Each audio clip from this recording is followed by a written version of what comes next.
Ocean FM's Agri Week. Hello and welcome to Agri Week here on Ocean FM. It's David O'Connor here to keep you company today. So, what's ahead of us on the show? This week we'll be discussing important upcoming meetings relevant to the farming sector with IFA Regional Chairman Brendan Golden. We have a Leitrim-based businessman turned farmer who talks up his initiative of sourcing and supplying top-quality beef-bred heifers. And then we have Minister Dara Cleary and Leitrim Development Company CEO Chris Gonley discussing the impact of rural social schemes. So, we've plenty to get through, so let's get started. The IFA Connacht Regional Chairman Brendan Golden has highlighted some important upcoming events, including a regional meeting at the Sligo Park Hotel on Monday the 30th of September, and he was keen to urge any who may be interested to attend. It's an opportunity for members and branch members and people that's affiliated to the organisation to come and hear what's happening in the organisation at the moment. We have, over the last number of weeks, we have a very strong campaign prior to Budget 2025, and we have a lot of priorities to support farming proposed in that document, and other issues that are relevant to farmers as well around supports and the next CAP and policy issues that are taking place. It'll be an opportunity to come and hear about those and maybe to raise concerns that people have themselves. And Brendan, so it kind of sounds like, I guess, the meetings are all about, I guess, providing clarity maybe on some current underground issues for farmers in the area, while also kind of highlighting maybe plans and opportunities going forward. Would that be correct? Yes, indeed. There's been a lot of change over the last few years in that we're into the second year now of our current CAP cycle, and the discussions will be taking place early next year, and indeed maybe in the back end of this year before Christmas at European level, on where the next CAP is going to go. And there's a lot of concerns around that, and we want to hear what people have to say as well. And we've had issues this year around, last year we had huge concerns around delayed payments last year. Thankfully the ANC payment has come through. But there's so many schemes now and so many complexities that it's not easy for people to understand them all. And then there's singular issues that arise at different times as well, from changes in legislation and all of that. And people may want to come to and hear about the work that's being carried out around that. And Brendan, it's really important as well to get, I guess, local involvement in these meetings, because, otherwise you may not be aware to issues that are in the area, or just on the other side of that coin, maybe even successes or things that are working. So it's important to get this kind of feedback in regional and in different areas. It is, because we have a lot of members around the country. We do put out a comprehensive report every week to our members across the media networks and that, but there's nothing like being in person and hearing what people have to say, because there's so much information available now online that at times is nearly overload, and people don't get a chance to read everything. So if they could take an hour or two of a night, and it's actually good to meet people as well. For sure. It sounds like almost kind of a hotbed of an exchanging of ideas. There's an opportunity there for people. But also, just on another note, Brendan, I believe there's also another upcoming event as well you're looking to highlight with us. There is, on Wednesday the 2nd of October in Clamorris in the McWilliam Park. The department are holding a SCEP training event there. And that is an important one, but because the Suckler Carbon Efficiency Programme this year has the cut-off date of the 15th of November to have that SCEP training completed by, or else you will forfeit your payment and you'll be excluded from the scheme.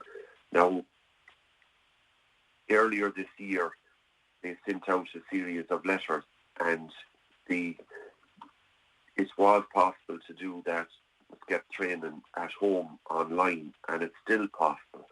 So there's a choice there, but whatever you're going to do, don't just sit on this, because the 15th of November is coming along pretty quickly. There's another point as well too. that event in Claremorris, you have to contact the department and register for it, or else you won't be accepted if you just turn up on the morning. It's from 9:30 a.m. to 2:30 p.m. There's no breaks in between. My understanding is you'd have to sign in the morning and sign out when you're leaving, and that will cover it off. But one way or the other, whether you do it at home online or whether you go to that, just make sure you don't leave it too late. Next we have Anthony Mimna. Despite being a director and manager of an engineering firm, he has started another endeavour called Bavanto Livestock, initially to give him a break from his day job. He took the reins of his 60-acre family farm 5 years ago on foot of his father's retirement and began building numbers by a fourfold increase from 30 head. He travels to various livestock marts nationwide to source suitable heifers. Bavanto Livestock, I set it up there only last year actually, just to basically our main ambition is to supply top quality beef bred heifers in calf, of course. We want to supply that market, I suppose, supplying a top quality AI heifer to possibly produce show calves in the future. I suppose setting this up, I'm from a farming background myself. I also manage an engineering company, so have always been involved in the farming industry, work-wise, and I suppose it's a passion of mine as well. So lately, I suppose as of late, we were starting off on a small basis, just selling a few heifers here and there, and then decided to go a bit stronger at it and have sales annually, and which we're going to do this year as well. And Anthony, you talked there about the top quality heifers that you source. How do you kind of go about that? What exactly do you look for? I suppose we do try and look up the breeding details on ICBF before we purchase a heifer. If there's details there, we try and look for an AI heifer, if possible, that we kind of know the background of her. And then basically going around to marts, picking out the quality ones ourselves. I do most of it myself. I do have contacts here and there who will call me and maybe take a video of various heifers here and there to see would I be interested in them. So that's basically it. We kind of know if she's a good formed heifer, has the shape there to produce a quality calf and with colour as well, of course. And I understand as well that you took over from your father, and I guess does that make it a family business in a way? Because I think your son's involved as well, and I guess how much has your relationship with your father in terms of working in that space impacted what you do now? I suppose my father used to, like everybody else years ago, used to just milk maybe 5 or 6 cows, and he then went into dry stock in the later years because it was easier managed. And no more than that, when I'm working full time, it's easier to have dry stock rather than calving down a load of sucklers. Having said that, we will have some for the sale this year that's calved down. Listen, yeah, my eldest son, he went to ag college there for 12 months. He has a great interest in the farming industry as well. So he's a great help on the farm, of course. Like as I say, I'm working during the day basically at the engineering, and I do this on the side basically in the evening time and over weekends. It does take up a lot of time, but it's something I'm passionate about and I enjoy doing it, and we'll continue to do it as long as I like it. Would you call it a hobby, Anthony, or would that not be the right name for it? Absolutely a hobby, I suppose it is. Some might say it's an expensive hobby, but no, listen, as I say, it's great. I do find it great for the head. There's nothing better than going out to a field of livestock and talking to them more so than anything else, and just getting that stress off your back from your daily work life. And tell me, Anthony, I know as well that you've got your eyes set on the Carnaross Mart on Friday, October 4th. So you can tell us a little bit about what will be on offer, and maybe, because you went there last year as well, maybe tell us a little bit about that as well. Yeah, with our sale last year, we had 2 sales last year actually. On a smaller version, we had, I think it was 30 at our first sale. We had about 25 at our second sale. It just, some of them weren't ready for it. It went well. Listen, we got top prices. Our top was, I think, 4,650 for a heifer with a calf at foot. We were happy overall. Given the back end of the year got very wet, like we were happy with the prices because a lot of things had gone down in trade. This year we decided to step it up a bit. We have 45 in-calf heifers this year, and we also have 10 heifers with calves at foot. The type of heifers we have, listen, a lot of them are Belgian Blue, AI bred limousine crosses. From travelling to a lot of shows this year, it seemed like 90% of the prize winners seems to be AI bred limousine Belgian blue crosses. So that's what I'm trying to achieve is produce a heifer that can produce a show calf in the future for our buyers and potentially make more money for them going forward. That's the name of the game, basically. And Anthony, for any of the listeners who are maybe interested in purchasing, how would they go about buying? And I'm also sure there's an opportunity to view the heifers as well. Is that an option?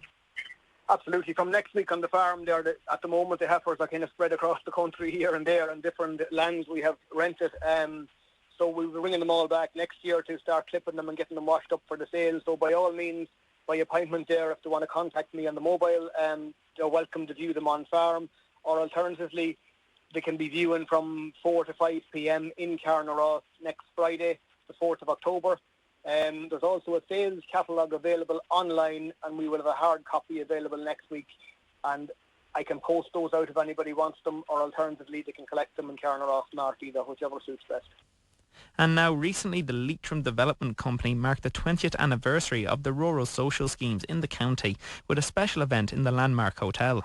The RSS welcomed its first participant in September 2004 and has since been instrumental in providing part-time employment opportunities and supporting local development projects throughout the region. The RSS was established to offer financial support and employment to low-income farmers and fisher persons, significantly impacting rural areas by funding and overseeing a diverse range of community projects. Minister Dara Cleary, Minister of State in the Department of Enterprise, Trade and Employment, was a special guest at the celebration, and he spoke to our reporter John Lynch. It's great to be here, and we've just seen a wonderful video showing all of the projects that have been done. Only selection, I gather, of the projects that have been done across Leitrim in the 20 years. 20 years ago, this was established by my Fianna Fáil colleague, Eamon O'Queeve, and I know he's very proud of it. He's very proud of RSS, and Cahill had your work mentioned how he had spoken to Eamon in the last few days. So I'm here to say thank you to all the participants over the 20 years. Those who are still on it, but those who were on it, especially remembering those who have passed on, all the supervisors, to everybody in Leitrim Development, but most important, to all of the volunteers who drive communities. We take their work for granted. Without them, there'll be no RSS, there'll be none of the projects we've just seen, none of your local pitches, be that in Leitrim or in Sligo. And it's a chance to reflect and celebrate that 20 years, but also look to the next 20 and see what we can do. Not alone do local communities benefit quite a lot from it, but for those who go into the scheme, maybe small farmers, those in other parts such as Donegal, maybe small fishermen, that they get the opportunity to continue in that work, but at the same time have another vital strand of revenue coming in. The revenue is really important because it's just an incredibly difficult time for small farmers, for small fishers at the moment. That revenue is important. But also what's important is the community involvement. I find, and we saw it again today, many people say they may not, if you're a farmer, if you're a small farmer, you're on your own. If you don't have family, you have no way of connecting. Even if you do have family, you're so busy you don't have a chance to see them. The RSS gets you out, gets you off the farm, into the community, working on various different projects. You know, if you're a fisher, you're spent so much time away from your community. This gets you back into the community, and you get to hear what's going on. You get to meet people, you get to make friendships. You also get to contribute to some project that'll be there long after you. Yeah. So that point, the mental health part of this is extremely important too. I was just going to ask you to elaborate on that. Obviously, you're from the west of Ireland. We're very close to you here in the northwest, and one thing that we hear on a regular basis is the problem of rural isolation. Rural isolation is huge, and there's so many initiatives to try and address it, but there are people that won't get involved in clubs or societies for many reasons, but they will get involved where they have a skill and they're given the chance to showcase that skill. And everybody has a skill, everybody has a talent. What RSS does, it gives you a chance to showcase that talent for the benefit of your community. And you can do so quietly, but in doing so, you get to work with others. You get to meet with people you mightn't meet, and you get to get out and about. And all of us know the value of human connection, especially over the last few years when we didn't have it.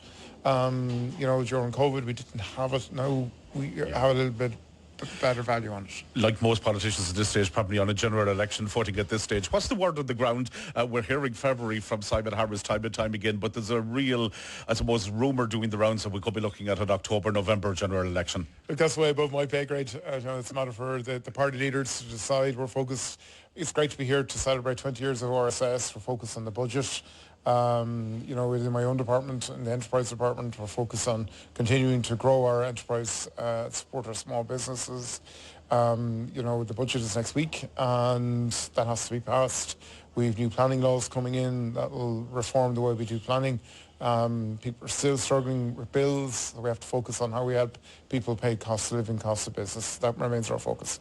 And of course, infrastructure in the west, in the northwest. I know the lifetime of the last government, there was a lot of debate locally about upgrading major roads infrastructure, such as the N17 towards Collooney from Knock.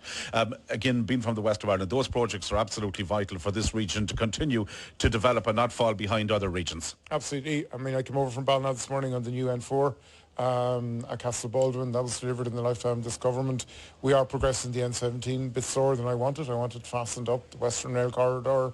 Broadband, National Broadband Plan is hugely important. It's rolling out right across Sligo and right across Leitrim. Broadband is going to enable us to do so much more, and having it to the strength that the MBS will deliver is hugely important. So there has been delivery. Does there need to be more?